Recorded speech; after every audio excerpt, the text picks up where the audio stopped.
Okay, so let's say that I'm done with my editing and what I need to do is produce the final movie out of my sequence. Remember that I called my sequence short movies, and here we can, in the Superbin, we can either select the individual movies or the actual sequence. If I did select one of the movies and right clicked and chose export, I'd just be exporting this specific movie, which is what I don't want to do.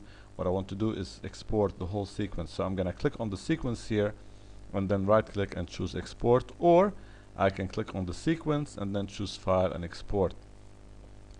Now you would specify the directory drive. In my case, I'm gonna use my external drive, and I'm gonna keep the name short movies. Now the option that I'm gonna choose is send to QuickTime movie, but here I'm gonna be choosing the right extension or the right codec to choose. So send to QuickTime movie, I'm gonna click on options.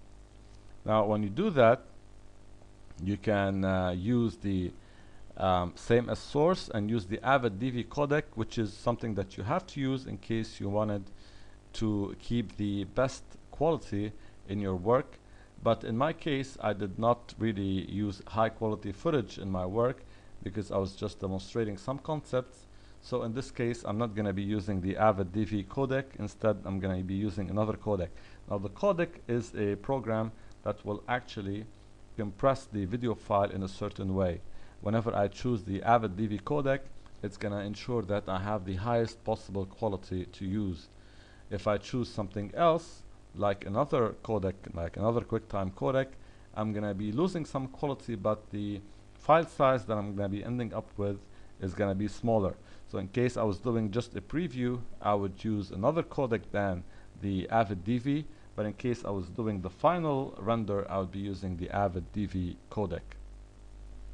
Alright, so in this case, I'm going to be using custom. I'm not going to be using same as source. And QuickTime movie, I'm going to choose format options, and then here I'm go to the movie settings. Now I'm gonna check sound so that I have sound exported as well. I'm gonna go to settings, and here I can choose different compressors that I have. In this case, I want to have 44 kilohertz, which means that I have high quality sound. In case I was using stereo audio files, I would have to check this. And again, for the high quality, I'm gonna be using 16 bits and not 8 bits. So these are the settings that I generally use. I'm gonna press OK. Now for the video settings, this depends on the different compressors installed on your machine. In my case, I'm gonna be using Sorensen Video 3. This provides a good quality with a small file size. So in case you don't have it displayed over here, you're gonna click on settings, and from the list you're gonna be selecting your Sorensen Video 3 compressor. Of course, I repeat, for final output would be using the AVid DV codec, but for now the Sorensen Video 3. Now the frame rate is gonna be 25 frames per second because that's what I chose. The quality of the compressor is gonna be set to best, and for the data rate I'm gonna be using automatic, and I'm gonna press OK and OK. So the display aspect is going to be 720 times 576 because this is the PAL resolution that I specified, and of course I'm going to be exporting video and audio. I'm not going to be creating any preview, and I'm going to be pressing save. So that's the name, and I will choose save. Now it says that you don't have permission to save in this location.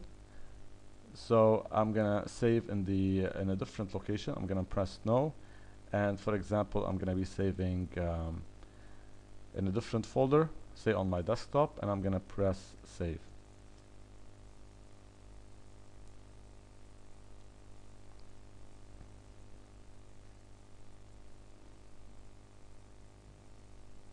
I'm gonna stop the video and play it once the rendering is done.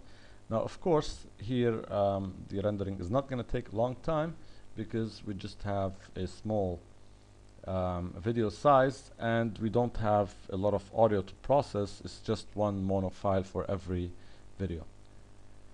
So I'm gonna let it continue, and then I'm gonna preview the video out on my desktop, but preferably I'm gonna copy it to my external drive and play it from there so that I don't forget it outside on the desktop.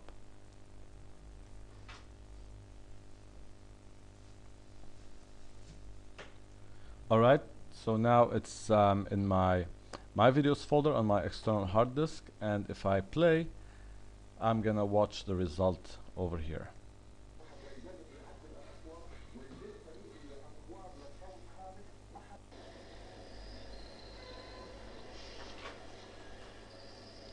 So that's the basic process of working with the AVid system to create simple in and out marks and combine these into one final cut.